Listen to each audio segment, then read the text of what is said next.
आज संगम का दिन है जब पितृपक्ष समाप्त हो रहा है और पुरुषोत्तम मास की शुरुआत होने वाली है। भारतीय संस्कृति में हर संगम का बहुत ही पवित्र अर्थ बताते हैं। नदी का संगम हो, व्यक्तियों का संगम हो और समय का संगम हो, तो संगम का बहुत महत्व है। और बहुत सुंदर रीति से हमने पिछले हफ्ते गुरुवार के दिन हमारे पितरों के प्रति अंजलि अर्पित की। तो आज भी जो हमारे इस 2 घंटे का प्रोग्राम है उसके अंदर हम शुरुआत करेंगे जैसे सूरज ढलता है और फिर दूसरे दिन सूरज उगता है। इसी तरह से पितृपक्ष आज ढल रहा है और पुरुषोत्तम मास का उदय हो रहा है। तो वो पुरुषोत्तम मास के उदय के पहले, एक पवित्र मास के उदय के पहले हम अपने पिछले सभी कर्म बंधनों से मुक्ति का पहले योग करेंगे। आज विशेष सर्वपितृ अमास है, जहाँ पे हर पितृ के लिए लोग भोग लगाते हैं और उन्हें कागवास करते हैं, है ना। आज भी श्राद्ध मनाते हैं और सभी पितरों के लिए जिसे हम जानते नहीं है, कहीं पिछड़ गए हैं, कोई मेमोरी में है नहीं है, तो हम अपना कर्तव्य निभाते हैं। तो सबसे पहले हम वो कर्तव्य का संपूर्ण पालन करें और फिर कल की सुबह का आवाहन करें।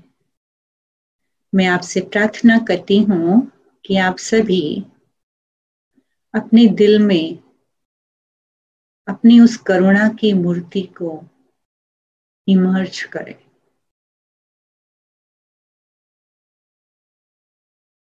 स्वयं की स्थिति को, स्वयं के संस्कारों को वो संस्कार बनाएं जो प्रभु हमसे अपेक्षा रखता है।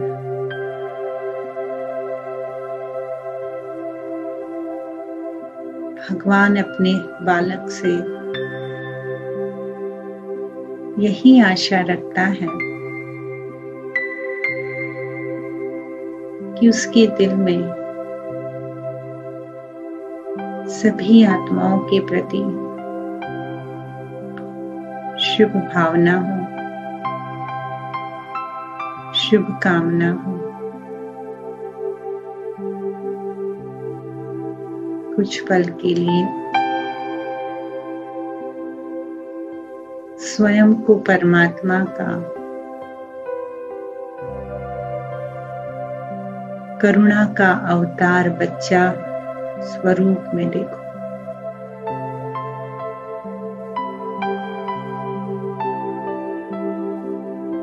इस शरीर में बैठी हुई मैं आत्मा हूं।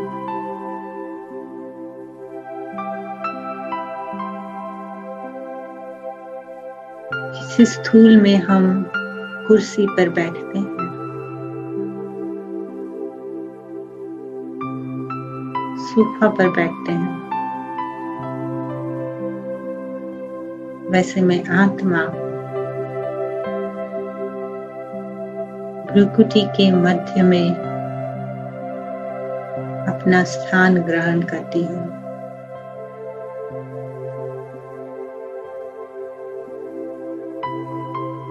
मैं स्थिर होकर बैठी हूँ।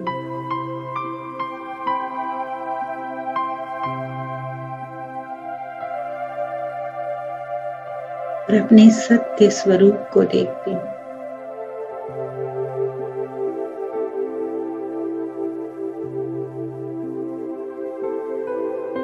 मेरा सत्य स्वरूप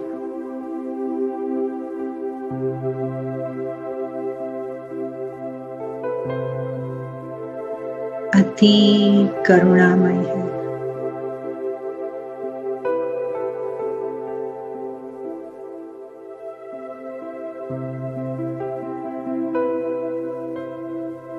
मेरे दिल में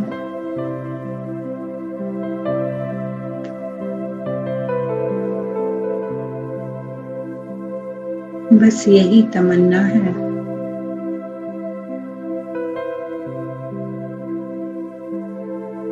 कि मैं सभी आत्माओं को सुख प्रदान करूं।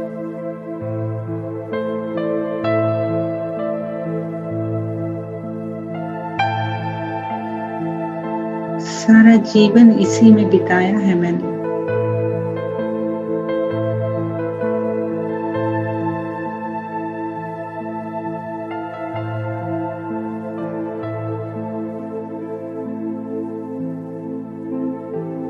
आध्यात्मिक ज्ञान में सुना है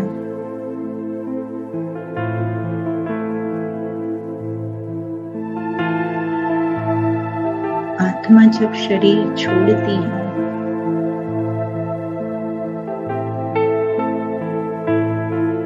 उस आत्मा को गति की आवश्यकता है।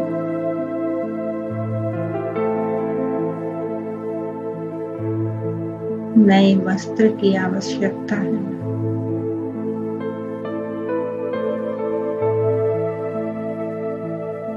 सुख और शांति संपन्न जीवन की इच्छा है।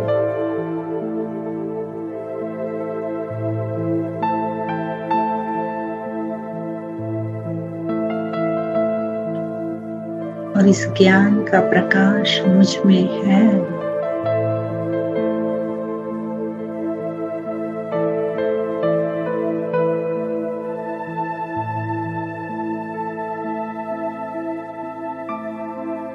मेरे अंदर का ज्ञान का दीपक वे जगाती हूँ।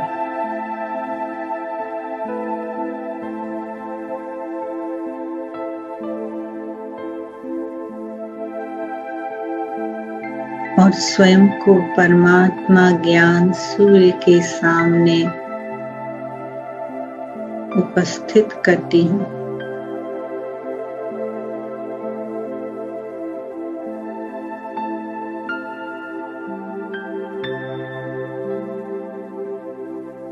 मैं ज्ञान सूर्य परमात्मा के सामने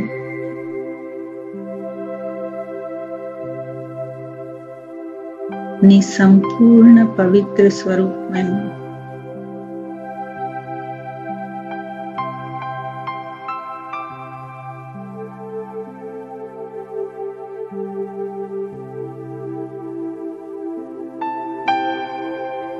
मैं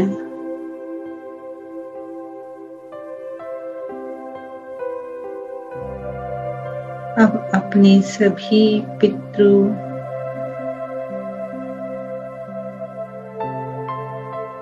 और वो परिवारजन जिन्होंने शरीर छोड़ा है,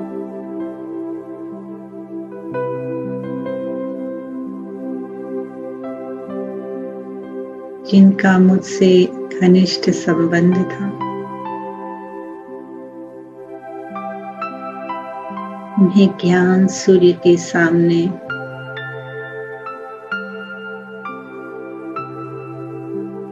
हाजिर करती हूँ।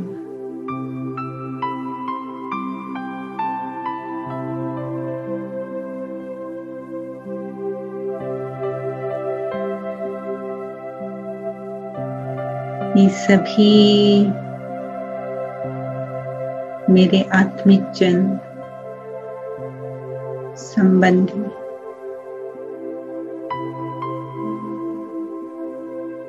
परमात्मा से रूहानी दृष्टि प्राप्त कर रहे हैं।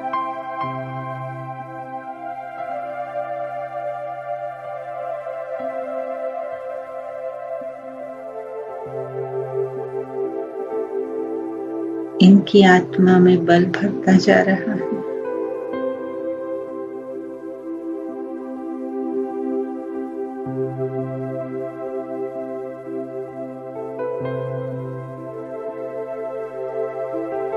अब मैं अपने सामने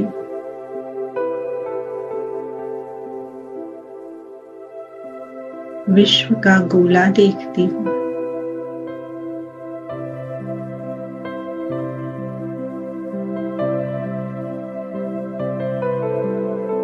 इस विश्व में असंख्य चमकती हुई मणियां दिखाई दे।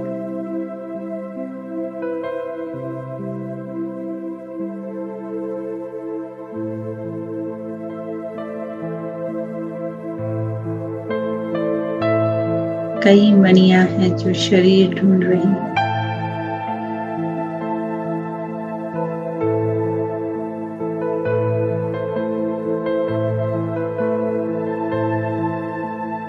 परमात्मा की शक्ति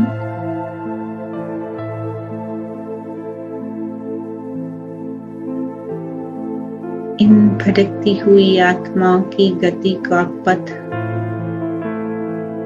स्पष्ट कर रहे हैं।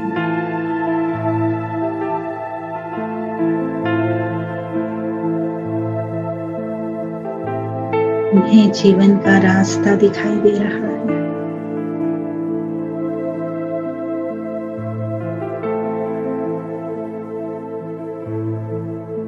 उन्हें शरीर प्राप्त हो रहा है।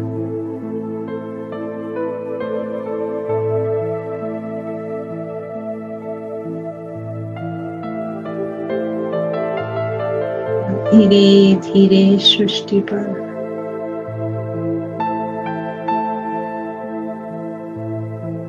पवित्रता का वातावरण बनता जा रहा है।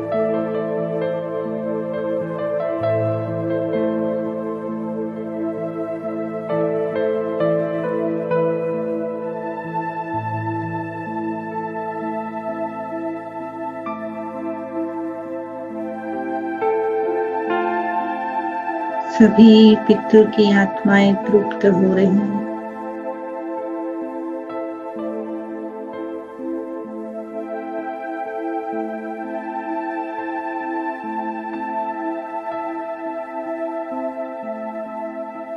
परमात्मा की सुख की अंजलि से भरपूर हो रही हैं।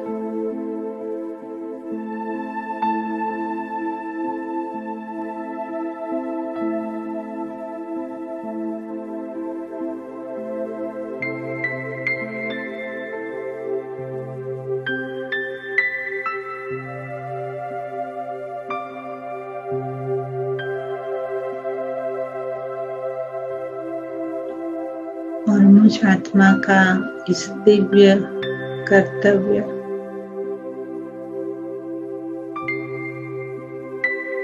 मेरा पुण्य का खाता जमा कर रहा है।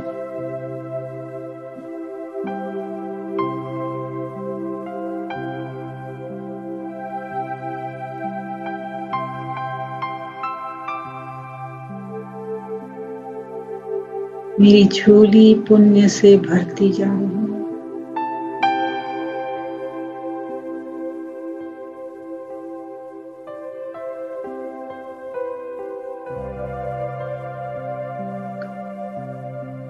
मैं आत्मा पुण्यवान बनती जा रही हूँ।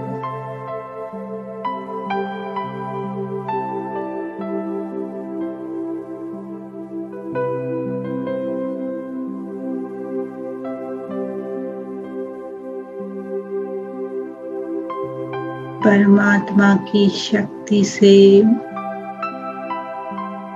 मेरे सभी विघ्न नष्ट हो रहे हैं।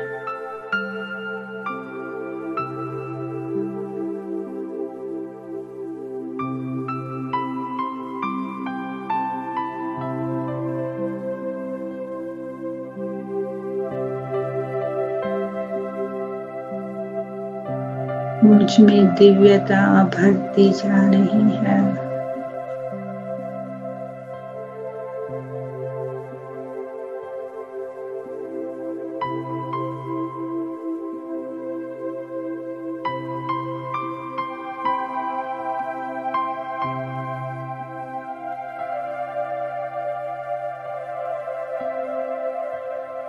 मेरे चेहरे पर दिव्यता की रौनक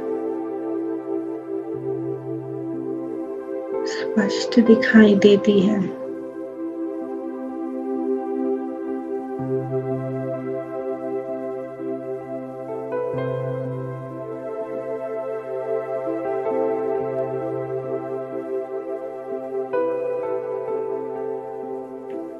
चेहरे की नस नस में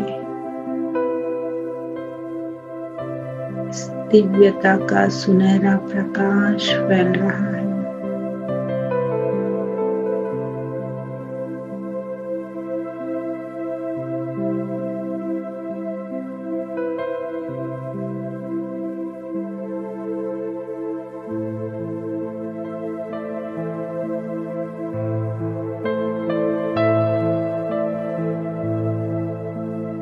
मेरा चेहरा सूर्य की किरणों के समान प्रज्वलित हो रहा है।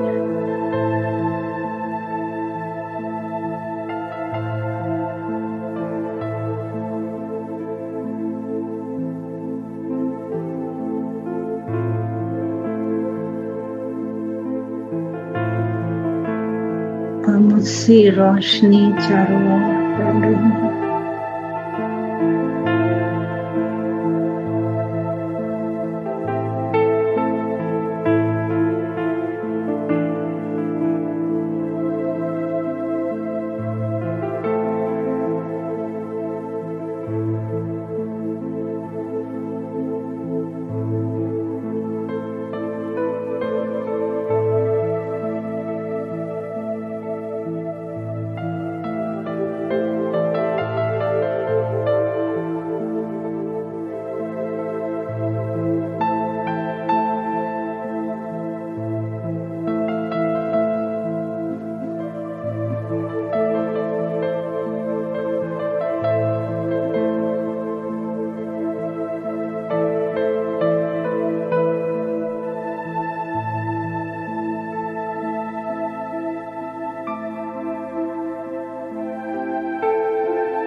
मैं अति दिव्यमान आत्मा हूँ।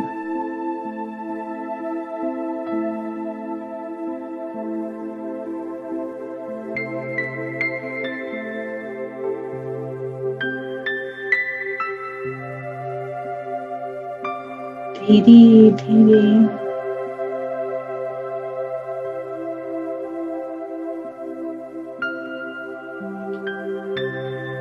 अपने शरीर की सभानता में आ रही हूँ।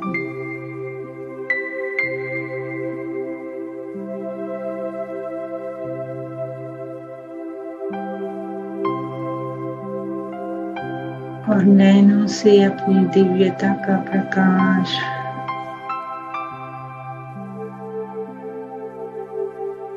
वातावरण में फैला रही हूँ।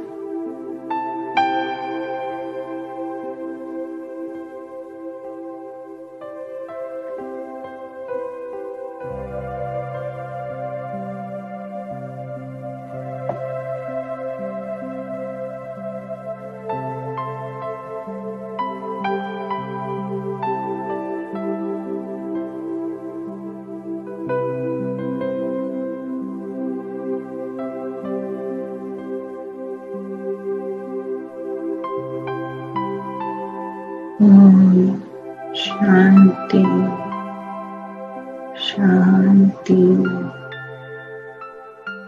शांति।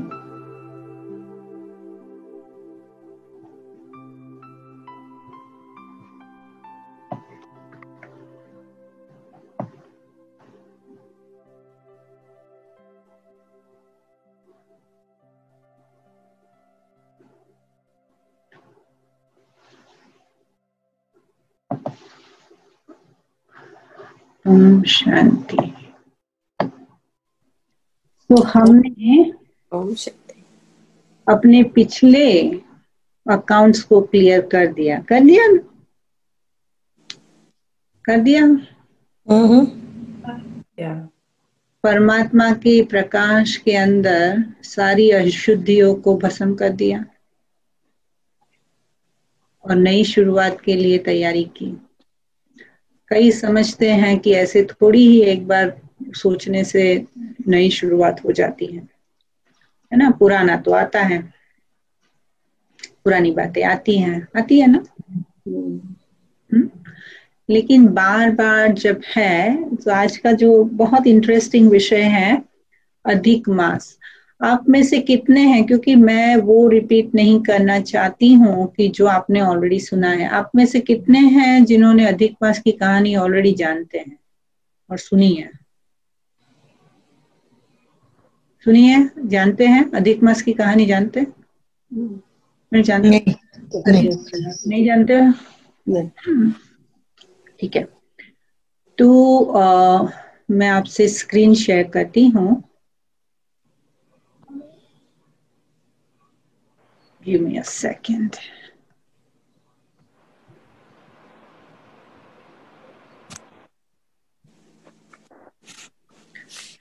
वैसे मैं कोई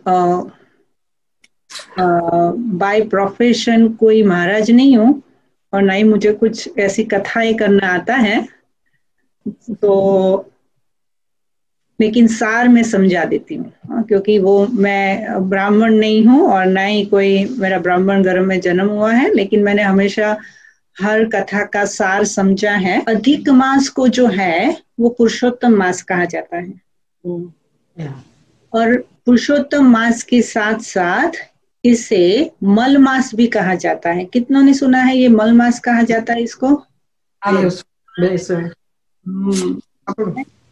उसे मल मास भी कहते हैं, राइट? तो उसे मल मास क्यों कहते हैं? और अधिक मास का मुझे कोई आपको ज्योग्राफी का लेसन देने की जरूरत नहीं है, लेकिन इन शॉर्ट, क्योंकि हम वशिष्ठ सिस्टम के हिसाब से लूनार कैलेंडर को फॉलो करते हैं, है ना। भारतीय संस्कृति जो है वो लूनार कैलेंडर को फॉलो करती है, और बाकी सब दुनिया में जो है वो सोलार कैलेंडर को फॉलो करते हैं।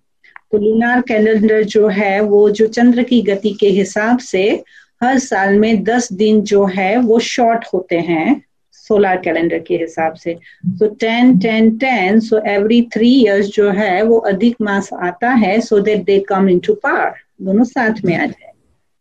तो ये उसकी ज्योग्राफी की थ्योरी है। लेकिन कई शास्त्रों में, और मैं मेक श्योर करना चाहती हूँ कि मैं कुछ गलत ना बोलूं, इसलिए कई शास्त्रों में जो है इसकी कहानियां हैं, और इसे अधिक मास क्यों कहते हैं और पहले मल मास क्यों कहते हैं। तो अगर आपको पता होगा कि अधिक मास के अंदर कई प्रकार की जो है ना अच्छी बातें नहीं करते हैं। एग्जाम्पल, घर नहीं लेते हैं अधिक मास में, शादी नहीं करते हैं, मुंडन नहीं करते हैं, राइट, यज्ञोपवीत नहीं करते हैं। तो ये सब अधिक मास में नहीं होता है। तो वैसा क्यों नहीं होता है? क्योंकि 12 महीने जो है, जो हमारे हिंदुस्तान की और भारतीय संस्कृति के हिसाब से जो 12 महीने हैं उसकी 12 राशि है, राइट। और राशि के हिसाब से एस्ट्रोलॉजी बनती है, राइट। राशि जो भी है, राशि का एस्ट्रोलॉजी का जो साइंस है वो राशि के ऊपर से है। अब जो 12 महीने हैं उसके जो शास्त्रों के हिसाब से 12 उसके देवी देवता हैं। हर मास के कोई ना कोई देवी देवता है। लेकिन क्योंकि ये जब अधिक मास की जो सिस्टम शुरू हुई, और वो सिस्टम शुरू हुई कलयुग के आदि में, तो कलयुग के आदि में ये अधिक मास की जब सिस्टम शुरू हुई, तो जब देवी देवताओं की बातें करते हैं, एक शास्त्रों का रिलेट करते हैं, तो मुख्य 2 कहानियां कहते हैं कि जब नारद मुनि को कई ऋषियों की जो है वो उनका यज्ञ चल रहा था समथिंग, और फिर उस वक्त जो सुत मुनि है वो वहां से पसार हो रहे थे, और उनको पूछा कि हमें ये जो अधिक मास जो है उसका आप महत्व समझाएं।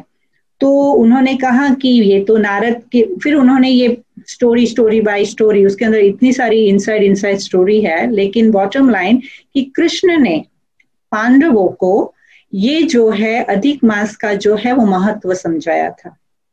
तो इसके लिए कहा जाता है ये जो 12 मास है उसमें से जब वो अधिक मास था तो अधिक मास को मल मास कहते थे। माना कि जैसे जिसका कोई माँ बाप नहीं होता है ना, उसको अनाथ कहा जाता है। और अनाथ बच्चे को जो है लोग क्या करते हैं, वो रहम के हिसाब से रहता है, राइट। तो अधिक मास को लोग एक्सेप्ट नहीं करते थे, they were not part of that gods and goddesses. जो गॉड्स एंड गॉडेसेस थे उसमें अधिक मास को एंट्री नहीं देते थे, क्योंकि कहते हैं क्योंकि अधिक मास के अंदर जो है ना संक्रांति होती है, हर मास में संक्रांति होती है, तो अधिक मास में कोई संक्रांति नहीं होती थी। और इसीलिए अधिक मास के अंदर न राशि होने की वजह से न संक्रांति होने की वजह से कोई भी मुहूर्त नहीं होते हैं। और मुहूर्त न होने की वजह से बिना मुहूर्त के आप शादी कैसे करेंगे, बिना मुहूर्त के आप कोई ऑस्पिशियस काम कैसे करेंगे। इसलिए अधिक मास में ऑस्पिशियस काम नहीं होते थे, क्योंकि उसमें मुहूर्त ही नहीं था। क्योंकि सूर्य में, ये चंद्र का कैलेंडर है ना, तो सूर्य की दशा नहीं है अधिक मास में, तो सूर्य की दशा नहीं है, तो इसलिए सूर्य की दशा नहीं है तो उसकी कोई राशि नहीं है, राशि नहीं है तो उसका कोई मुहूर्त नहीं है। तो उस वजह से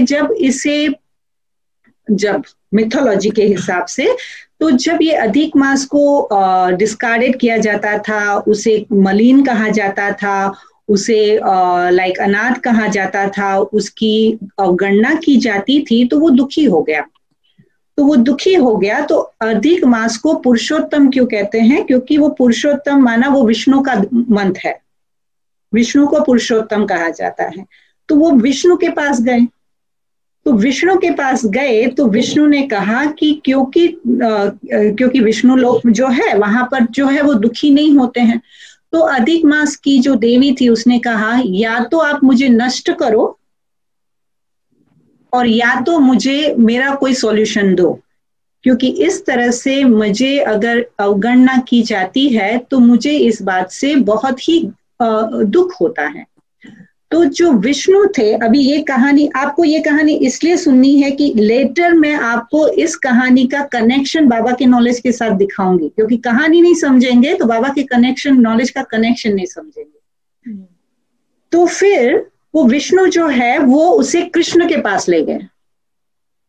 अभी विष्णुपुरी जो है उसे वैकुंठ कहा जाता है, विष्णु वैकुंठ का मालिक है, और कृष्ण की जो पुरी है उसे गोलोक कहा जाता है। तो कृष्ण जो है वो विष्णु जो है वो अधिक मास की देवी को कृष्ण के पास, तो कृष्ण के पास जब ले गया तो कृष्ण ने कहा कि यहाँ तक पहुंचने के लिए भी, गोलोक में पहुंचने के लिए भी ऋषि मुनियों को करोड़ों यज्ञ और तप करना पड़ता है, तब जाके इस गोलोक की प्राप्ति होती है।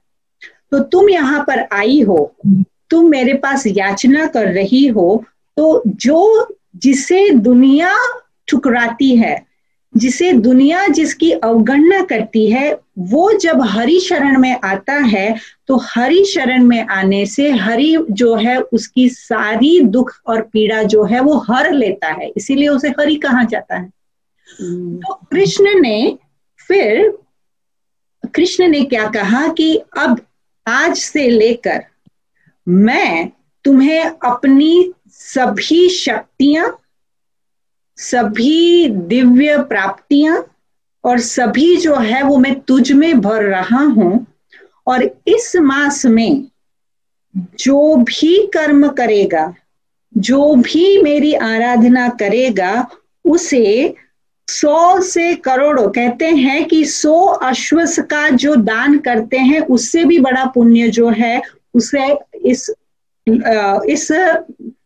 मास के अंदर जो भी ये क्रिया कर्म करेगा, मेरी याद में रहेगा, मेरे अर्थ दान पुण्य करेगा और सदा अखंड दीपक जलाए रखेगा, तो इस महीने का जो पुण्य है वो 12 महीने के पुण्य से हजारों गुना ज्यादा हो जाएगा।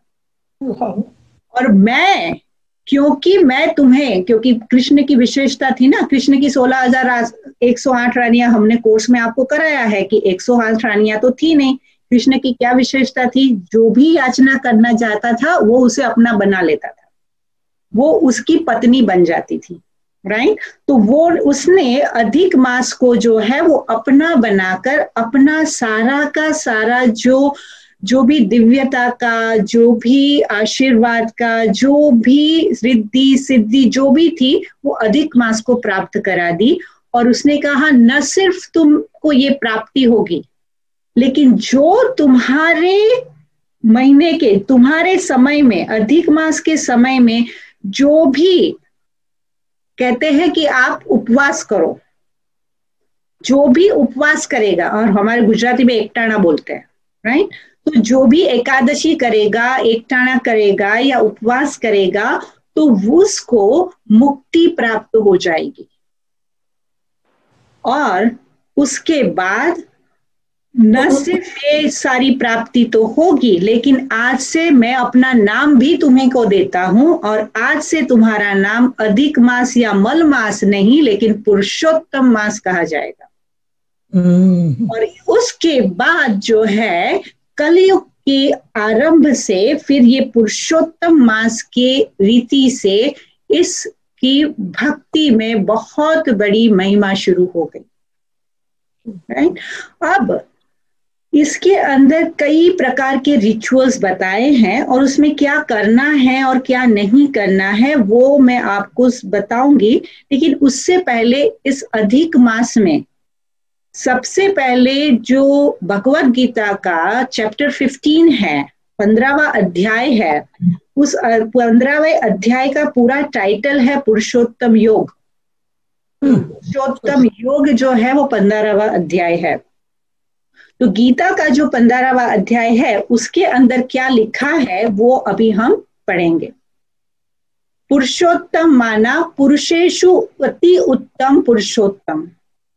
इस मास को भगवान विष्णु को के लिए पूरी तरह से ये समर्पित मास है, ओके। और आपको है ना मैं वीडियोस भेजूंगी इसके, तो आप शांति से प्यार से अधिक मास को एंजॉय कीजिए, ओके। आपको पिक्चर विक्चर लेने की अभी जरूरत नहीं है, मैं आपको 2 दिन के अंदर ये वीडियो दे दूंगी, ओके। तो don't worry about it, just enjoy this time, okay. तो श्रीमद् भगवद गीता में के अध्ययन में जो 15वें अध्याय है, जैसे पुरुषोत्तम योग है, उसमें भगवान ने कहा है कि मेरा गोलोक तपस्या करने वाले, माना इस अधिक मास में तपस्या करने वाले महात्माओं की पवित्र गतिविधियों में उन लोगों के लिए ये अप्राप्य है। माना महात्माओं से भी ज्यादा पुण्य जो है वो अधिक मास में जो परमात्मा की स्तुति करेगा उसके लिए है। जो ब्रह्मचर्य बनाए रखते हैं, ये 15वां श्लोक है, ये मेरा श्लोक नहीं है, ये भगवत गीता का श्लोक है।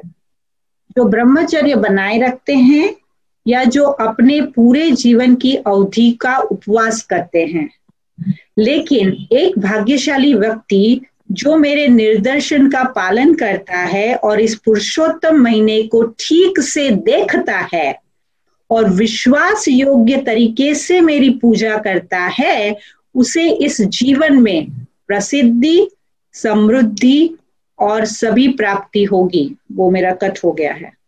एक सुखी जीवन का आनंद लेने के बाद वो वापस गोलोक धाम में लौट जाएगा और फिर कभी इस अस्थाई दुखी दुनिया में वापस नहीं आएगा। अभी जो हमारे में से जो रेगुलरली मुरली सुनते हैं, ये फेमिलियर लगता है? ये फेमिलियर लगता है? Yes. और ये 15वें अध्याय में है। अभी 15वें अध्याय में बहुत सारे श्लोक है, लेकिन इसका सार ये है।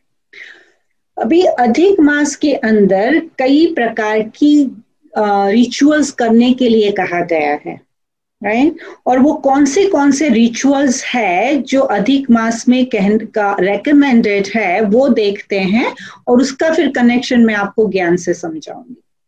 तो अधिक मास के अंदर जो है वो उसका पालन, अधिक मास के व्रत का पालन कैसे करते हैं।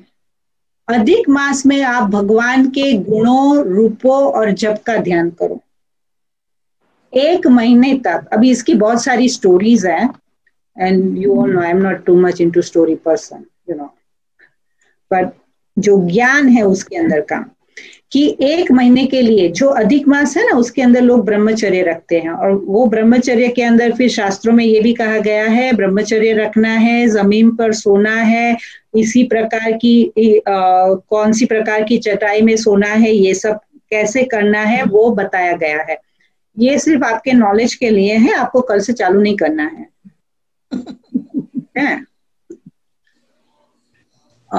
दूसरा, सूर्योदय से पहले दैनिक स्नान करके एक पवित्र स्थान में 1 महीने में कम से कम 3 दिन जो है वो आपको उसकी विशेष पूजा करनी होती है। ये सब शास्त्रों का बता रही हूं मैं कि ऐसे लिखा गया है, ये सब भगवत गीता में लिखा है।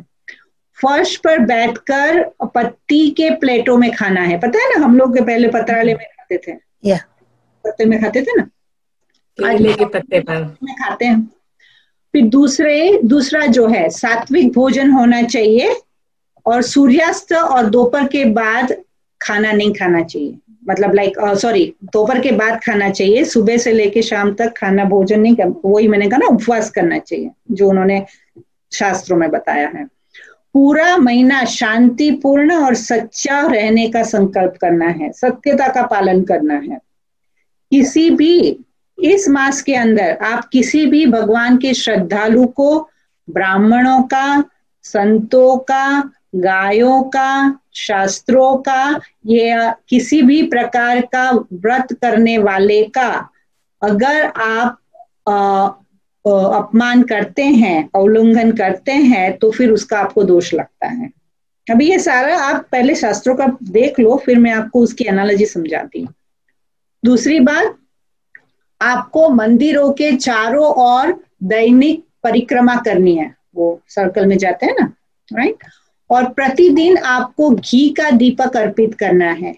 दैनिक भागवत, श्रीमद् भागवत में विशेष रूप से भगवान ब्रह्मा की कृष्ण की प्रार्थना अध्याय में 14वें अध्याय में कहा गया है, और भगवत गीता के अंदर 15वां अध्याय जो है, ये 3 अध्याय आपको पढ़ने हैं, वैसा कहा गया है। माना आपको भगवान के ब्रह्मा और कृष्ण की प्रार्थना, अभी अलार्म बज रहे हैं, राइट, ज्ञान के अलार्म बज रहे हैं। दूसरी बात, ब्राह्मणों को अपनी क्षमता के अनुसार दान देकर पवित्र महीने के दौरान उपवास करना है। अभी मैं आपके लिए ब्राह्मण हूँ, कथा कौन सुना रहा है? वैशाली ब्राह्मण। तो फिर ब्राह्मण को अभी मेरे को कितना अच्छा 67 लोगों की दक्षिणा मिलेगी। तो क्लास के अंत में 67 भाग नहीं जाए ना कि चलो अभी भाग जाते हैं वरना दक्षिणा देनी पड़ेगी, ऐसा नहीं करना। 67 है ना, बने रहना। मैं आपको अंत में मेरी क्या दक्षिणा है ना वो बताऊंगी। तो दक्षिणा देंगे कि नहीं देंगे? अभी बोला है अधिक मास शुरू होगा, ब्राह्मणों को दक्षिणा नहीं देंगे तो फिर वो आपको अभी दक्षिणा तो देनी पड़ेगी। देंगे सिस्टर, देंगे बाबा को सब कुछ दे दिए तो फिर ये तो छोटी बात है। तो 69 लोग हैं, सारे के सारा कमिटमेंट देना कि अंत तक ये कहानी सुनेंगे, कथा सुनेंगे और दक्षिणा देकर जाएंगे 2 घंटे के बाद। Yes, okay.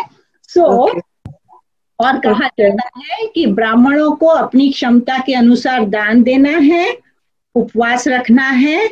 ऐसा कहा जाता है कि अधिक मास में उपवास रखने से 100 यज्ञ करने से के बराबर पुण्य मिलता है।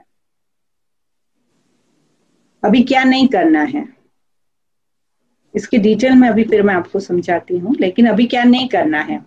तो अभी इसके अंदर क्या नहीं करते, अभी क्यों नहीं करते हैं उसका कारण मैं आपको बताऊंगी। गृह प्रवेश नहीं करते हैं, नवजात बच्चे का मुंडन नहीं करते हैं, विवाह नहीं करते हैं, किसी भी, देखो ज्ञान जिसने सुना है पक्का समझा है, किसी भी मूर्ति की स्थापना नहीं करते हैं, मंदिर में मूर्ति की स्थापना नहीं करते हैं। दूसरा, अन्य प्रशन विधि होती है, माना जो है कि एक ये रिचुअल है शास्त्रों में, वो नहीं करते हैं। विस्तार और नवीनीकरण नहीं शुरू करता है, माना नया घर नहीं लेते हैं, गृह प्रवेश नहीं करते हैं, है ना, क्या और क्या कहते हैं वो, कलश विधि करते हैं ना, नया नया प्लॉट लेते हैं तो नया बिजनेस नहीं करते हैं, राइट।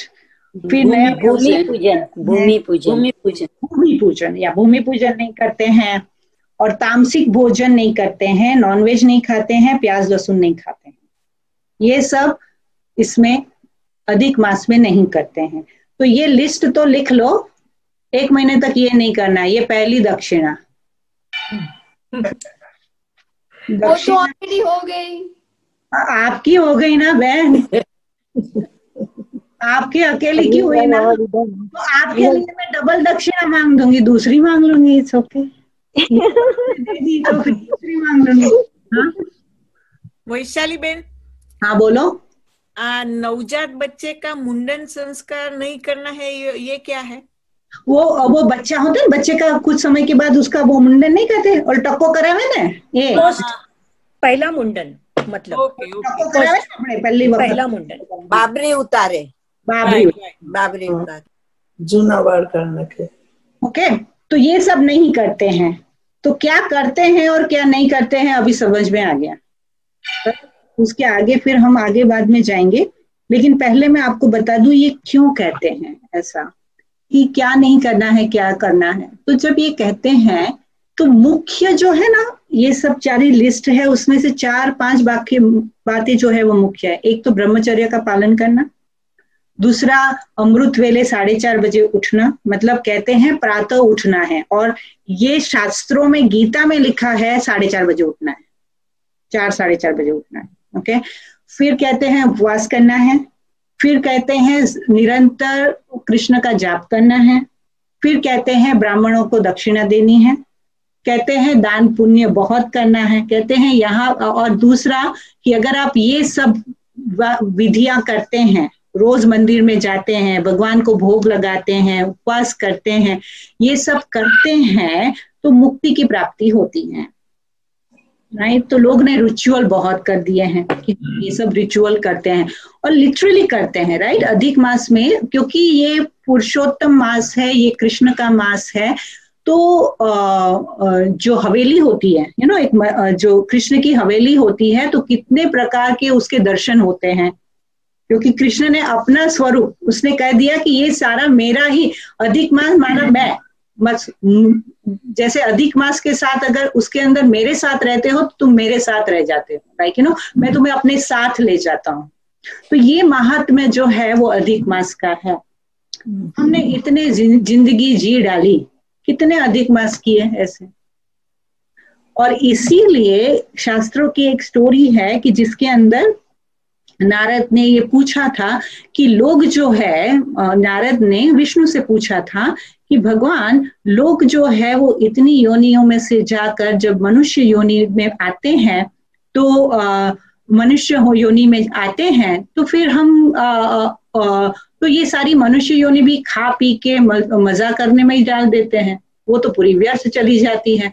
तो पुण्य तो कमाते नहीं है, क्योंकि उनके पास टाइम नहीं होता है, 12 महीने का स्केड्यूल होता है। तो भगवान ने कहा कि ये जो अधिक मास है, उसके अंदर वो जो 12 महीने नहीं किया है, वो आप उस 1 मास में करके कैचअप कर सकते हैं, you can just go into that speed. तो वो इसलिए कि अभी ये महीना जो है, 12 महीना नहीं किया, अभी ये महीने में करो, राइट। तो ज्ञान की रीति से अगर हम देखते हैं तो पहले उपवास किस चीज का करना है, तो कहते हैं उपवास माना उपनिकटवास, माना परमात्मा में के अंदर मेरा मन, मेरा तन और मेरा धन जुड़ा रहे। और इसीलिए जब यज्ञ बनाते हैं तो यज्ञ के अंदर आहुति होती है, तो विशेष रूप से 3 आहुति होती है, जौ की होती है, तिल की होती है और घी की होती है। तो जो जौ की होती है माना हमारा शरीर, तिल की होती है माना हमारा मन, शरीर है मन, और घी की होती है माना, घी माना जो शक्तिशाली जो है, वो है हमारा धन।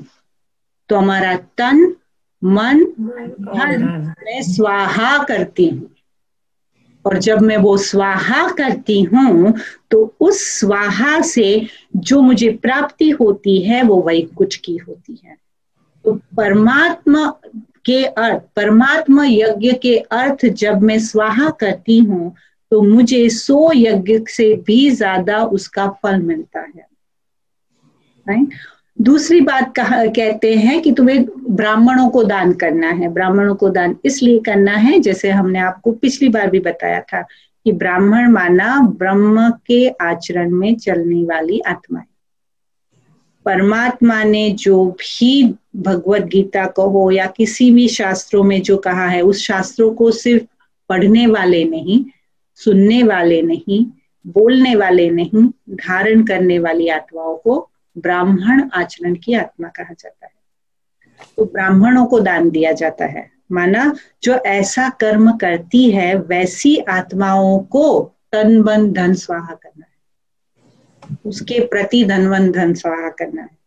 तो कहा भी जाता है ना कि पुण्य तभी बनता है जब योग्य आत्माओं को देते हैं।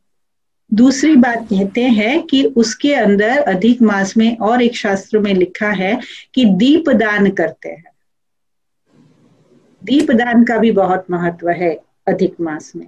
तो दीप दान माना क्या कि अपनी आत्मा की ज्योति का, अपनी आत्मा की ज्योति का दीपक जो है, और अखंड दिया जलाते हैं। अधिक मास में कई लोग अखंड दिया जलाते हैं। तो आत्मा की ज्योति का जो दीपक है वो सदा मेरा इस मास में जला रहे। और उसका दान करना माना क्या, वो ज्योति मैं सिर्फ अपने तक नहीं रखूं, लेकिन उस ज्योति को मैं आगे बढ़ाते चलूं। किसी के जीवन में अंधियारा है तो अपनी ज्योति से उसके जीवन के अंदर भी मैं उजियारा लाऊं। तो वो अखंड दिए की बात कही गई है। और दूसरी बात भी कहते हैं कि आपको भगवत गीता का पठन करना है, मंदिरों में जाना है, राइट, रोज एकाग्र होके मंत्र उच्चार करना है। तो पहले भी मैंने आपको बताया है कि मंत्र उच्चार करते हैं तो कई बार क्या होता है कि ऐसी हमारे जीवन की कई एक्टिविटीज है, जैसे कि हम जब अभी डिश वॉशर में जब हम डिशेस डालते हैं, सोचना पड़ता है? नहीं, राइट, नहीं सोचना पड़ता है। इसी तरह से कई बार हम सब्जी काटते हैं या लॉन्ड्री करते हैं तो बुद्धि को ज्यादा लगाना उसमें नहीं पड़ता है। क्यों? क्योंकि ये हमारा मोनोटोनस जॉब हो गया है। और कभी कभी तो ड्राइविंग भी करते हैं तो भी वो हमारे लिए मोनोटोनस हो गया है, तो हम दूसरा सोचते हैं, राइट। तो इसी तरह से जब हम मंत्र करते हैं, पूजा करते हैं, तो एक बार, दो बार, 3 बार करने से क्योंकि मन के लिए वो मोनोटोनस हो जाता है तो वो तुरंत ही डिस्ट्रैक्ट हो जाता है। इसीलिए गीता में कहा है मन मना भव, तन मना भव नहीं, राइट। तो मन मना भव माना क्या? मन से मुझे याद करो। अभी मन से मुझे कैसे याद करेंगे? बुद्धि तो सारा दिन अटकी नहीं रहती है, और इसीलिए कहा है कि उपवास करो। उपवास करो माना एक को याद करो, एक टाड़ा करो, माना एक के साथ ही मेरी तार जुटी रहे, राइट। एक बार खाओ माना एक ही के साथ रहो, एक ही के याद में रहो और उसके साथ ही मेरी तार जुड़ी रहे। और हमने खाना बंद कर दिया, एक बार खाना नहीं खाएंगे, सारी दुनिया को बताएंगे उपवास किया, आज मेरा उपवास है, राइट। तो वो उपवास का भी प्रमोशन करेंगे, राइट। तो वो सब तो फिर नहीं, वो एक आध्यात्मिकता की रीति से तो फिर उसका, अभी आपको लगता है कि हम उपवास करें और 4 टाइम उसके अंदर खाना खाए, फिर उसके अंदर खाने को याद ज्यादा करे तो कृष्ण को याद तो कम रहता है। जिसने भी भगवत गीता में कृष्ण को याद किया, तो कृष्ण तो याद नहीं किया ना, कृष्ण की रिप्लेसमेंट किसने किया? फिर कृष्ण का रिप्लेसमेंट खाने नहीं किया। हमारे बॉम्बे के अंदर मराठी जो है ना, दामिनी बहन, रूपाली बहन को पता होगा, वो गटारी अमास करते हैं, कुछ करते ना, आई थिंक सो। वो गटारी अमास में ना इसी में करते हैं, अधिक मास में ही करते हैं, कि वो ड्रिंक नहीं करते हैं, अगर आप Gataria Mas Ganpati na awa pella. something करते, they have to, just because they can't eat, drink during Ganpati time, so they do that. तो एक ये बॉम्बे में बहुत मशहूर है गटारी अमास। तो उसके अंदर उसके बाद क्या होता है, जब वो अमास खत्म होती है ना, तो सारे बियर बार एकदम जाम हो जाते हैं, क्योंकि हमने इतने समय से ड्रिंक नहीं किया है, तो उसके ऊपर डबल टूट पड़ते हैं। राइट? तो ये जो रिचुअल्स है वो कोई फोर्सफुल नहीं है, और क्योंकि हमारे पुरखों ने बताया है, माँ बाप ने बताया है, डर से करते हैं, तो कोई भी रीति को जब हम डर से करते हैं, कोई भी विधि को भी डर से करते हैं, तो उसकी प्राप्ति जो होनी चाहिए उतनी होती नहीं है। और जब इस समय को पुरुषोत्तम समय कहा जाता है, तो पुरुषोत्तम बनने के लिए धारणाएं करनी पड़ती है, और इसके लिए ही शास्त्रों में भी लिखा है कि 1 महीने तक आपको ब्रह्मचर्य का पालन करना है। तो ब्रह्मचर्य का पालन क्यों कहा जाता है? क्योंकि उससे हमारा संयम बढ़ता है। संयम के लिए, फोकस के लिए, तप के लिए, साधना के लिए हमेशा त्याग की आवश्यकता होती है। और इसीलिए क्या मैं कैपेबल हूं, मेरी कैपेसिटी है, क्योंकि त्याग से बल बढ़ता है। अगर आत्मा को बल भरना है ना, तो इवन परमात्मा भी कहते हैं जी त्याग में ही भाग्य है। त्याग करोगे तो सामने भाग्य चल कर आएगा। त्याग करने वाले का भाग्य का दरवाजा परमात्मा खुद खोल देते हैं। अभी ये जो सिर्फ पुरुषोत्तम मास की महिमा की है ना, तो जैसे हमने आपको कहा कि ये संगम की बात है, तो जब परमात्मा आते हैं, अब ये सारा जो भी कृष्ण की भगवत गीता के अंदर, जो कृष्ण की लीला के अंदर बताया गया है, और ये भी बताया गया है कि अगर आप अधिक मास करते हैं ना, तो कृष्ण की लीलाओं का भी आपको पठन करना है, कृष्ण की लीलाओं को जानना है। अब लीलाओं को जानना है माना क्या? कि परमात्मा जब इस समय धरती पर जिस समय पर आए, उसने जो कर्तव्य किया, उसके हर कर्तव्य को दिव्य बुद्धि से समझना, माना पुरुष में उत्तम बनना। तो परमात्मा जब आते हैं तो यही धारणाएं जो भागवत गीता में बताई है, जो चालू हुआ था कलयुग के आदि में, और ऑलरेडी ऋषि मुनियों को ये क्वेश्चन था कि कलयुग में क्या होगा आत्माओं का, अगर उनकी बुद्धि इसी विकारों के अंदर भटक गई तो उन्होंने ऐसे रीति नियम तो बना दिए, लेकिन रीति नियम मर्ज हो गए, और उसका जो महात्मा है, उसका जो इम्पोर्टेंस है, वो आत्मा उससे दूर हो गई। और फिर जब कलयुग का अंत आने लगा, तब परमात्मा स्वयं आकर वो ही गीता का ज्ञान एक साधारण तन में, क्योंकि परमात्मा ने गीता में कहा है, एक मूढ़मती आत्मा मुझे नहीं पहचान सकती। एक मूढ़मती आत्मा दिव्य बुद्धि के बिना मुझे नहीं देख सकती, मुझे नहीं पहचान सकती। मैं जो हूं, जैसा हूं, मुझे दिव्य दृष्टि के बिना कोई नहीं पहचान सकता। तो परमात्मा जब इस धरा पर आए और हमने परमात्मा को पहचाना और उसके ज्ञान को समझा, और उसके ज्ञान के ही ज्ञान में एक का ही व्रत जब हम लेते हैं, एक का साथ, एक का नाम, एक की याद, एक का श्रीमत, इस सभी एक का पालन करते हैं, तब हमें परमात्मा गोलोक में ले जाते हैं, जहां पर फिर इस दुख की दुनिया नहीं है। ज्ञान कुछ समझ में आया? ज्ञान का कोरिलेशन समझ में आया? परमात्मा ने जो भी धारणाएं बताई है, right, let's go to the next slide. परमात्मा ने ये जो भी नॉलेज बताया है ना, अभी उसका हम कनेक्शन भगवत गीता के चैप्टर 15 से करेंगे।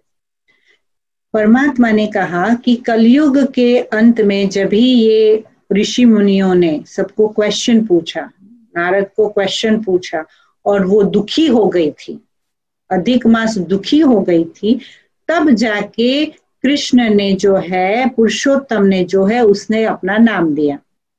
तो जब परमात्मा कलयुग के अंत में अवतरित होते हैं, उस युग को परमात्मा ने पुरुषोत्तम युग का नाम दिया। वो 1 महीने का युग नहीं है, वो 100 साल का अप्रोक्सीमेटली युग है। गीता की सारी धारणाएं जो परमात्मा ने जब स्वयं अवतरित होके वही धारणाओं का हमें आध्यात्मिकता से अपने जीवन के साथ कनेक्शन समझाया, तो वो धारणा हमारे लिए करना बहुत ही आसान होने लगा, बहुत इजी होने लगा। और इसीलिए अगर आप देखते हैं तो शिव परमात्मा जब सृष्टि पर आते हैं तो सबसे पहले कहते हैं, बच्चे ये जो समय है, ये जो तुम्हारा जीवन है, वो पुरुषोत्तम बनने का जीवन है। एक पुरुषोत्तम नहीं बनता है। और कहते हैं ना पूर्ण पुरुषोत्तम, पुरुषोत्तम के लिए क्या कहा जाता है? पूर्ण पुरुषोत्तम। और वो पूर्ण पुरुषोत्तम बनना माना सतयुग के गोलोक में जाना, कृष्णपुरी में जाना। अभी कृष्णपुरी में अगर परमात्मा भगवत गीता में कहते हैं कि कृष्णपुरी नाम की कोई पुरी है, तो आपको नहीं लगता है कि हमको मानना चाहिए कि कृष्णपुरी नाम की कोई पुरी है? अभी जो पीछे जिन्होंने भी शास्त्र लिखे हैं या कुछ भी लिखे हैं, अभी चलो कुछ तो बेस होगा ना, कोई तो मिथोलॉजी के ऊपर, कोई तो साइकोलॉजी होगी ना, कोई तो फिलोसॉफी होगी ना, और उसके अंदर कुछ तो अर्थ होगा ना, और उस अर्थ का कोई तो उसके अंदर फायदा होगा ना, लाभ होगा ना। तो उसके बेस के ऊपर जो भी गीता के अंदर ज्ञान लिखा गया है वो प्रायलोप हो गया है। परमात्मा का जब ज्ञान प्रायलोप हो जाता है तो परमात्मा को कराने के लिए खुद आना पड़ता है। तो वो जो युग है वो पुरुषोत्तम युग है। अधर्म और अंधकार का साम्राज्य का विनाश होता है। और इसीलिए जैसे मैंने आपको कहा कि शास्त्रों में लिखा गया है कि पुरुषोत्तम मास के अंदर शांति और सभ्यता से जीवन जीना है। तो बाबा ने क्या बताया कि हमें हर आत्मा के साथ शांतिपूर्ण रीति से व्यवहार करना है। बताया कि नहीं? मैं आत्मा शांत स्वरूप हूं, मुझे शांत स्वरूप रह के सबके साथ व्यवहार में आना है। बताया ना? ब्रह्मचर्य की पालना क्यों करनी है? क्योंकि देवी देवताएं विकार में नहीं जाते हैं। हम आत्माएं संस्कार जैसा होगा वो लेकर जाती है। राइट? आपको क्यों लगता है कि आप जो है वायलेंस नहीं कर सकते हैं? हम वायलेंस नहीं बन सकते हैं, हम हाथ में बंदूक नहीं उठा सकते हैं। आपको लगता है कि आप बंदूक उठा के किसी को मार सकते हैं? नहीं कर सकते हैं। हाँ, तो ये क्यों नहीं कर सकती आत्मा? क्योंकि आत्मा के अंदर संस्कार नहीं है। हमारे में वायलेंस के संस्कार नहीं है, इसलिए नहीं कर सकते हैं। तो वो ही संस्कार, बाबा कहते हैं, वो ही संस्कार को और उज्जवल बनाकर और डिवाइन बनाकर हमें बाबा ऐसा बनाते हैं कि हम पूर्ण पुरुषोत्तम की दुनिया में जाएं। राइट? फिर धारणा बताई कि एक की याद में रहो और दिया जलाते रहो। तो कौन सा दिया? स्थूल दिया तो कब तक जलाते रहेंगे? भूल जाएंगे। वेकेशन पे जाएंगे तो क्या करेंगे? दिया लेके तो नहीं जाएंगे ना, होटल में तो नहीं जलाएंगे। राइट? होटल में जलाएंगे तो फिर वो उसकी पेनल्टी भरनी पड़ेगी, वो तो नहीं हो सकता है। तो स्थूल दिया तो नहीं लेकर जा सकते हैं। तो बात वो आत्मिक दिए की बात है। तो जो आत्मा का दिया है वो अधिक मास में अखंड जगा रहे, अर्थात पुरुषोत्तम युग के अंदर मेरा आत्मिक स्वरूप का चिंतन, आत्मिक स्वरूप का मंथन, आत्मिक स्वरूप का अनुभव, उसकी अनुभूति और उसका स्वरूप सदा जलता रहे। और वो जब जलता रहेगा तो मेरे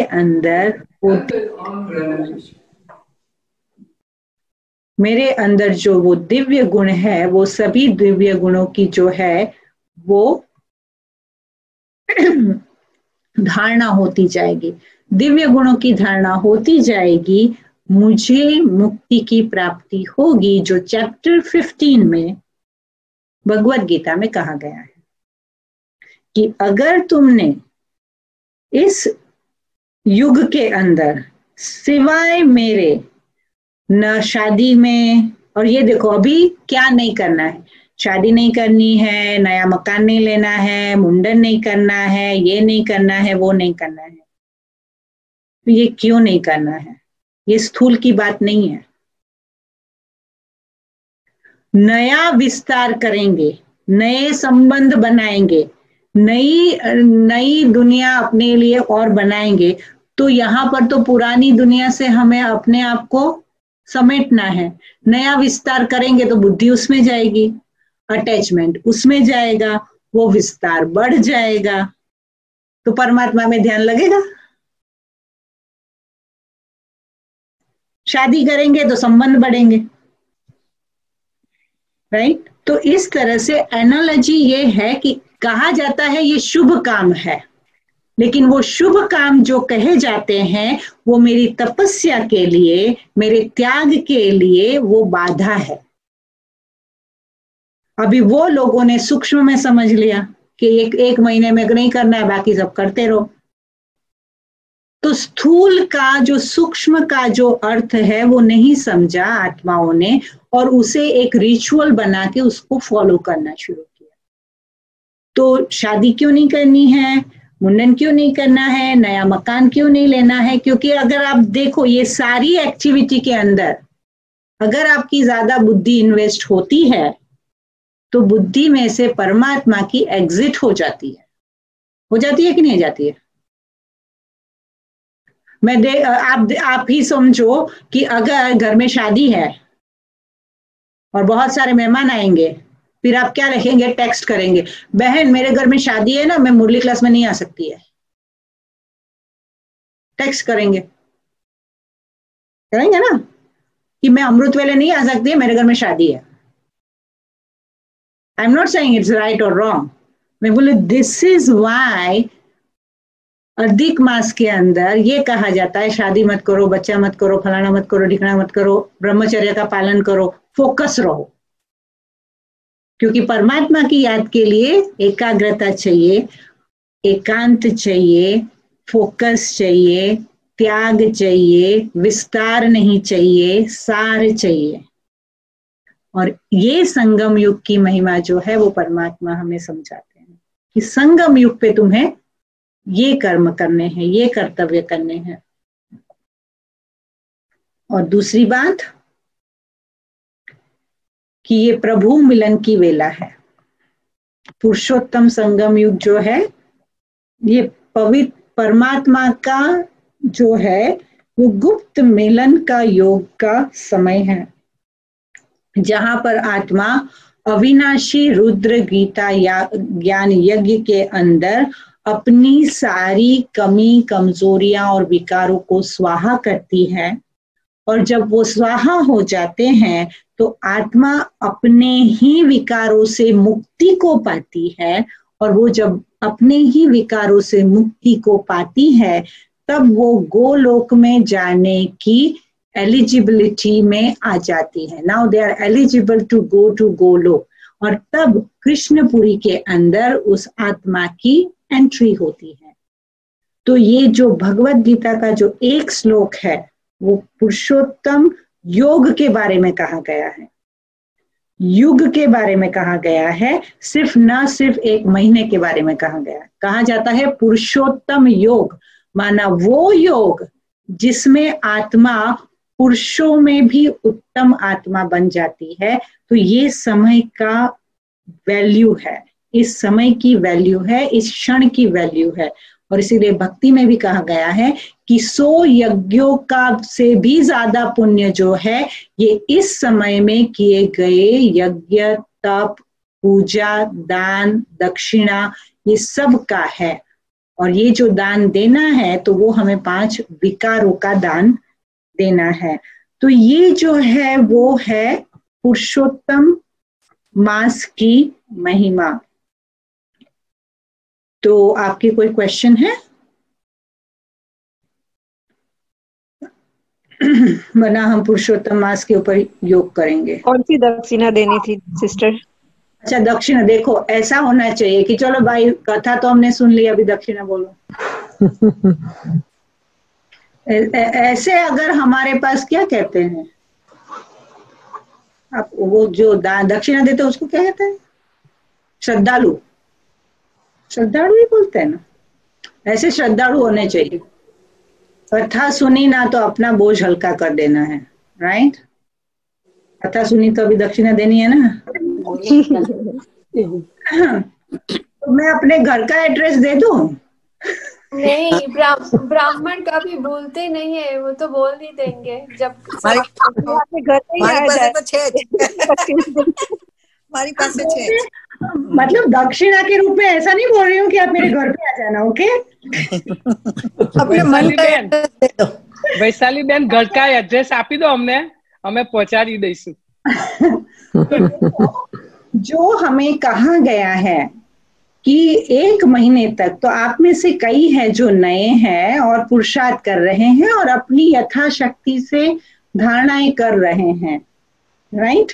तो कोई एक ऐसी धारणा करो जो मुझे आप दक्षिणा में दो, और जितने हैं 67 है ना, देखो भाग गए 4-5 लोग।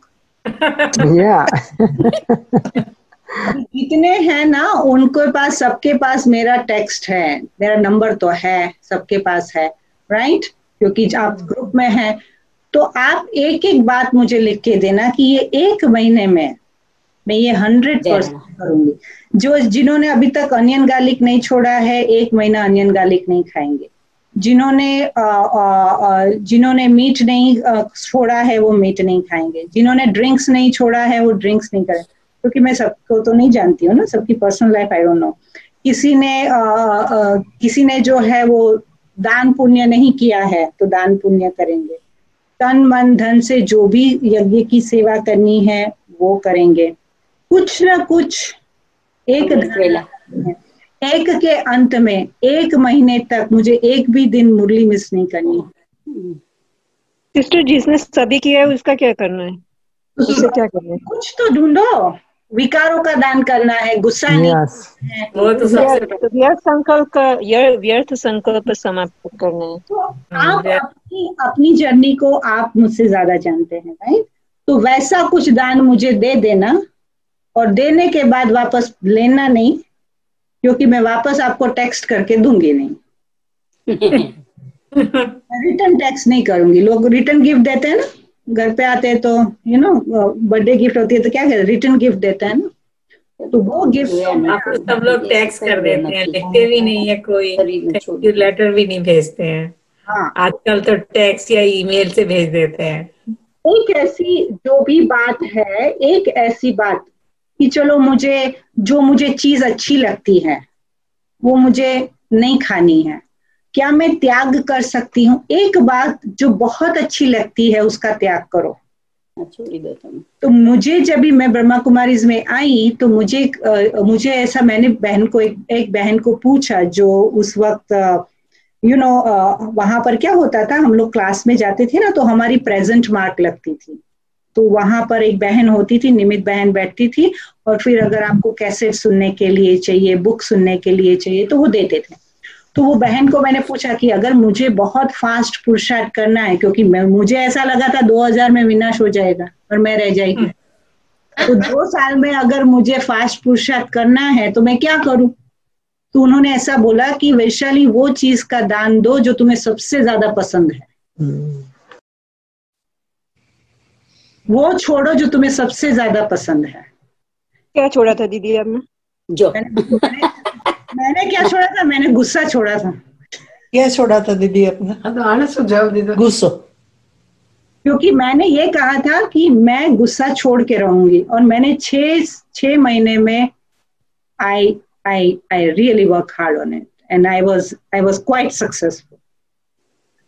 और क्योंकि मैंने दान दिया था ना, तो फिर मैं इतनी सूक्ष्म कि देखो मेरी मगज की नस दब रही है, कोई लोग कहते हैं ना, हमारी मगज की नस दबाते हैं ना तो हम फट से रिएक्ट करते हैं। तो मेरा चेहरा बदल रहा है कि नहीं, मेरी नस में बदल रहा कि नहीं, मेरी संकल्प बदल रहे कि नहीं। मैं बहुत सूक्ष्मता में गई और बहुत मैंने अपने आप पे वर्क किया। क्योंकि वो मेरी सबसे बड़ी कमजोरी थी और वो मेरे लिए बहुत इजीली यूज करती थी, मैं बहुत ज्यादा यूज करती थी। जिसे हम ज्यादा यूज करते हैं, जो मुझे बहुत, क्योंकि दान उसे कहा जाता है जो आपको पसंद हो वो दो, वो नहीं कि मेरे पास एक्स्ट्रा साड़ी पड़ी है तुम ले जाओ, उसको दान नहीं बोलते हैं, उसको दान नहीं बोलते हैं। और वो उसे दान बोल के अपने आप को फूल नहीं करना है।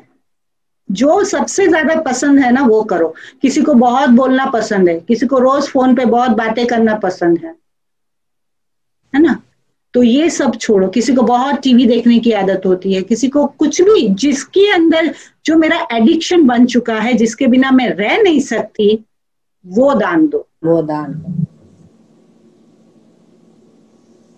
तो वैसा ही मुझे आपको लगा होगा, हमको क्या पता था कि 1 घंटे का क्लास सुनेंगे इतना देना पड़ेगा।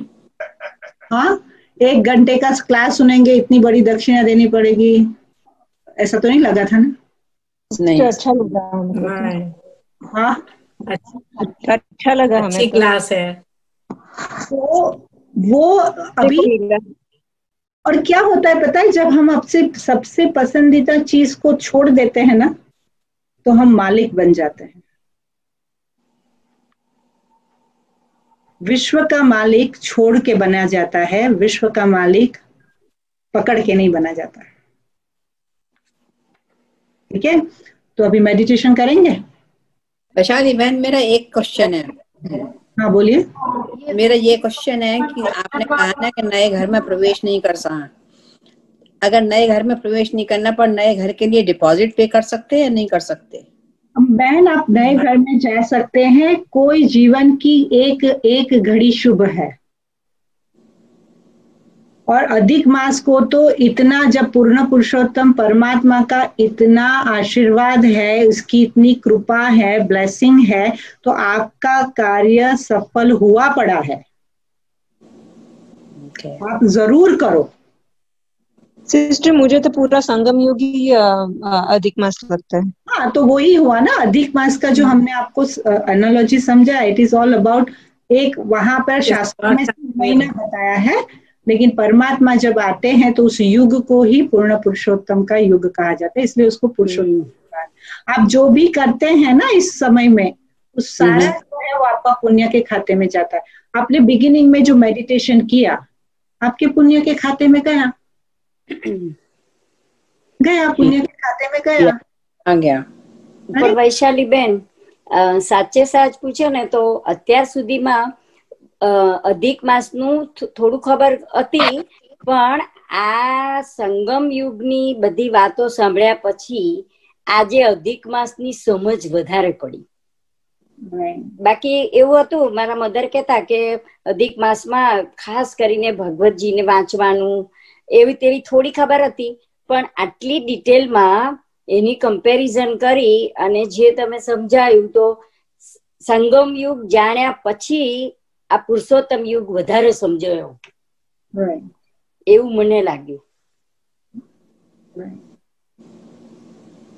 ओके, चलो हम मेडिटेशन करते हैं पुरुषोत्तम युग का। और कल सुबह ये संकल्प, आज रात को ही सोने समय ये संकल्प करके जाना कि मुझे क्या छोड़ना है, मुझे क्या दान देना है। क्योंकि अधिक मास का महत्व है, तो अधिक मास का महत्व है ना, तो इसलिए है क्योंकि उस समय सभी आत्माओं के मन की तार जो है वो परमात्मा से जुड़ी होती है। अगर हम इसे एक साइंटिफिक रीति से लें, तो एक जब हमारा माइंड है, वो हर एक का माइंड जब कॉस्मिक एनर्जी के अंदर, एक ही थॉट के अंदर, क्योंकि mind is energy, mind is a part of a soul and soul is a energy. So when that energy throws the same kind of energy all together, it has a power. और इसीलिए इसको यज्ञ कहा जाता है। और इसीलिए इसमें जो स्वाहा करेंगे, दान दे देंगे, वो सफल हो जाएगा। अगर सफल करना है तो यही अधिक मास है, यही समय है। ठीक है, चलो वैशाली बहन। हाँ जी बोलिए। हाँ, ये विष्णु भगवान का महीना है, कृष्ण भगवान का, तो उसमें बाल कृष्ण भी है। और कृष्ण की जो है वो बाल लीला यही गाई जाती है ना। लेकिन हमारे लिए वो श्री कृष्ण जी जो है वो हमारा एम ऑब्जेक्ट है कि हमें उसकी नगरी में जाने के लिए इस संगम युग के अंदर अपने कर्तव्यों को और कर्मों को परिवर्तन करना है। सिर्फ कृष्ण की पूजा करके, आरती करके, प्रसाद लगा के हम गोलोक में नहीं जाएंगे। उसकी आरती करके, अगरबत्ती चढ़ा के गोलोक में एंट्री नहीं मिलती है। उसके जो बताए हुए रास्ते पर जाकर उसका पालन करके, उसका व्रत लेकर, उसका जीवन ऐसा बनाकर हमें गोलोक में एंट्री मिलती है और उसी को मुक्ति, जीवन मुक्ति कहा जाता है। ठीक है। બધું મન ઉપર જ, મનને કેવી રીતે તમારે વાળવાનું ઈ જ છે, બધા ઈ જ કે ઓમ શાંતિ. ઓમ શાંતિ. વૈશાલીબેન એક વસ્તુ કહું, આઈ નો મેં એક વખતે છે ને મારી ફ્રેન્ડના મધરે કીધું હતું, તો મેં એકલા મગ ખાવાનું, એટલે ઉપવાસ નતો કર્યો, પણ બીજું કશું નહીં, મગ અને શાક ને દિવસમાં 2 વાર 3 વાર જે ખાવું હોય, સો મગ, ફ્રૂટ બધું એમ, પણ બીજું કશું નહીં ખાવાનું એમ. તો એવી રીતે ઉપવાસ તો નહીં, ડુંગળી નહીં, લસણ નહીં, કશું જ નહીં. So it's like a body માટે, brain માટે, બધા માટે. It is also good for detoxing. કારણ કે people intermittent fasting. Now હવે fashionable word આવી ગયા, તો આપણા ઉપવાસ જે છે એના બધા fashionable word અને scientific philosophy के साथ उपवास करना है, वो philosophy को अभी intermittent fasting बोल दिया. અને મેન્ટલી બી, કારણ કે તમે બીજું બધું ખાવાનું મન ના થાય એટલે તમારું બ્રેન કોન્સન્ટ્રેટ કરી શકે, રાઈટ? જે ભાવે ને એ છોડી દો, નહીં ખાઓ. એટલે જ ને, એટલે કઈ બી વસ્તુ એમ એ રીતે. તો એટલે પછી ભાવે ન ભાવે, પસंद है नहीं पसंद है, उसके बाहर जाना है. पसंद भी है और नहीं भी पसंद है, हो तो भी चलेगा, नहीं होगा तो भी चलेगा. मेरी स्थिति उसके बिना खराब नहीं होनी चाहिए. ये है तो मजा है, रोज दाल रोटी चाहिए, वो ये चाहिए, वो चाहिए, इसके अंदर इतना ही नमक चाहिए, इतनी शुगर होनी चाहिए, हमारे में तो खट्टास चाहिए ना गड़ास चाहिए, ना खट्टास नहीं है तो भी प्रॉब्लम, गड़ास ज्यादा है तो भी प्रॉब्लम. ये सब इससे बाहर है, चलेगा, नहीं है बल्ले बल्ले. ठीक है. यस.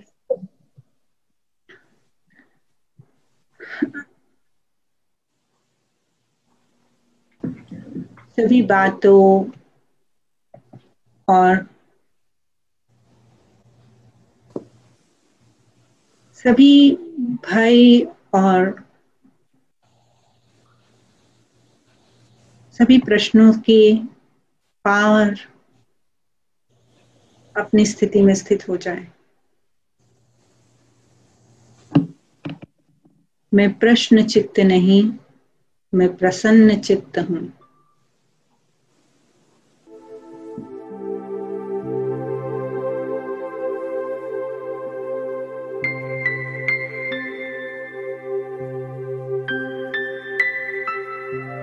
कल से एक नई सुबह की शुरुआत होगी.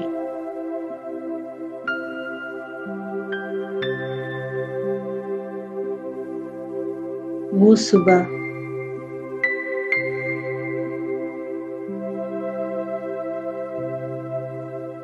जिसके हर पल पे मेरा अधिकार है.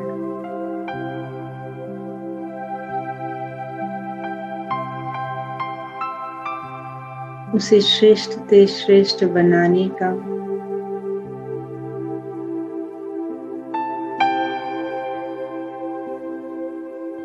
मेरे पास खुला अवसर है.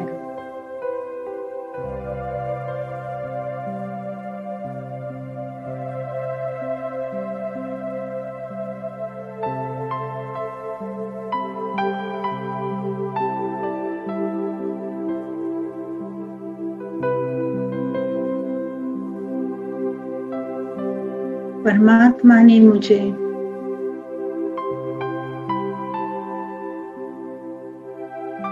बहुत बड़ी तक दी है.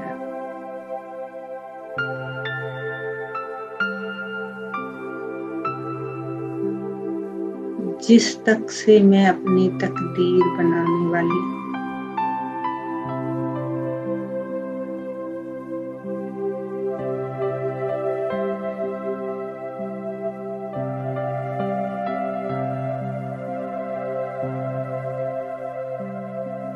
मेरी तकदीर की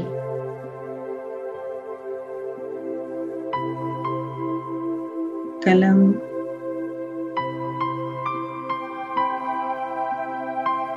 आज मैं लेकर बैठी हूँ।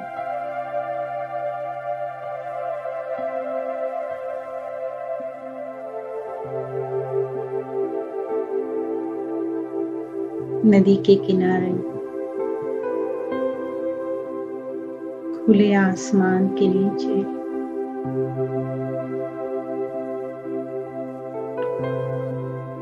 पीपल के पेड़ की छांव में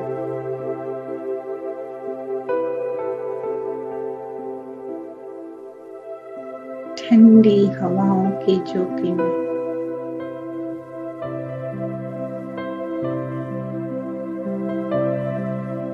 हाथ में कलम लेकर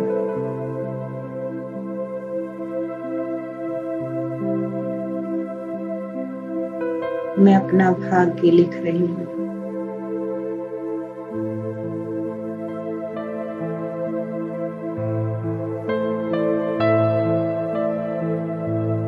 परमात्मा की साक्षी में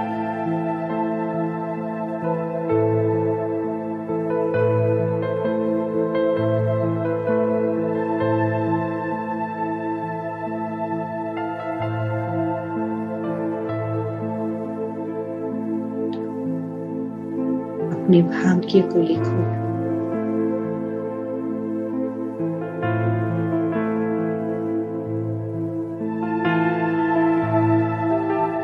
ये पुरुषोत्तम का समय है।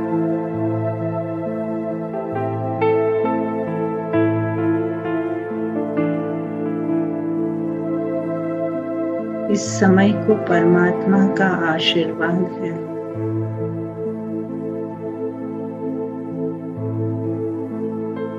अगले पल में वो लिखो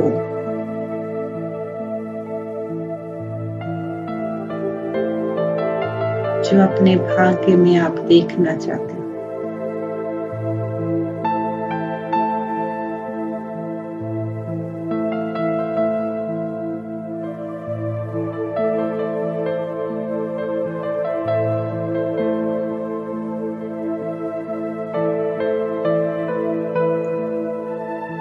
लिखते जाओ।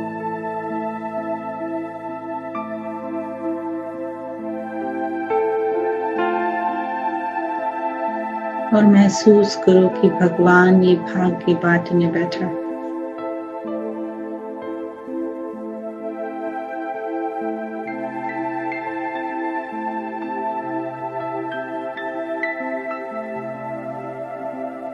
और जो भी मैं लिख रही हूँ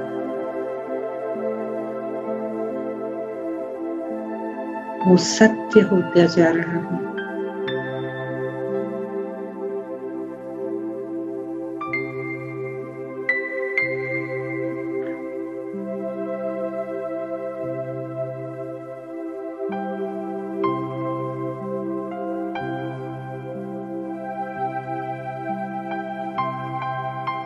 अब जो भी मैंने लिखा है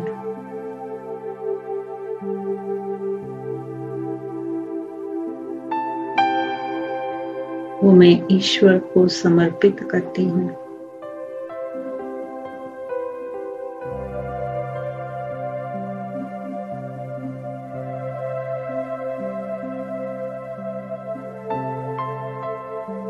और ईश्वर अपनी कलम से लिखता है।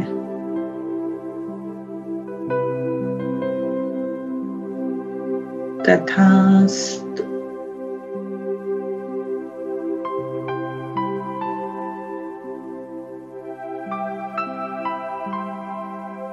ईश्वर का हाथ मेरे सर पर है।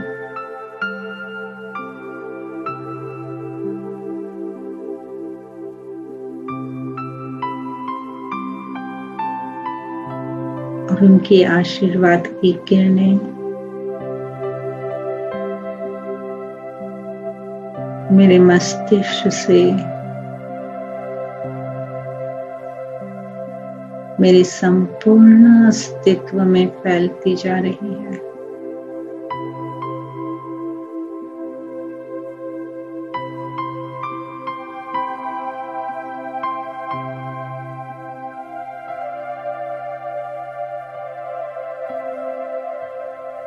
और मुझे परमात्मा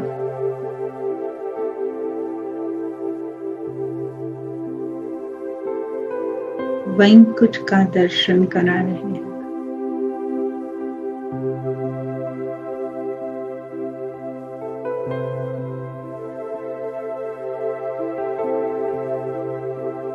मेरी नजर अपने पैरों पर है।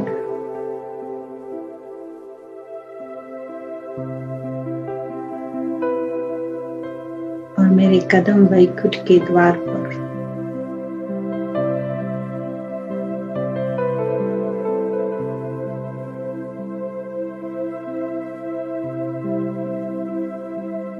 जो कभी न स्वप्न में देखा था,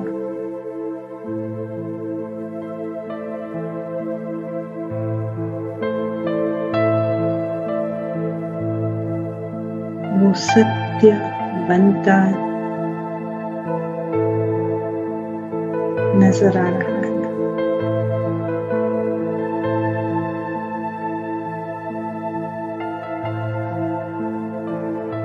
नई दुनिया, नया जन्म,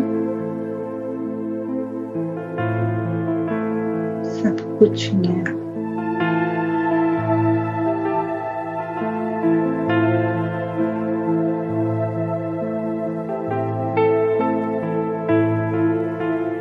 मैं भी नहीं,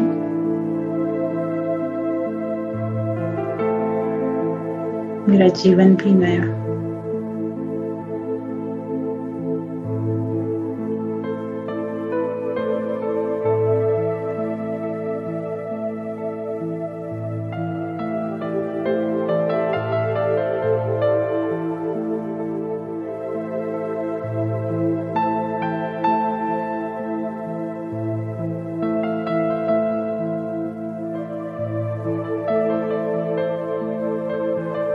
ओम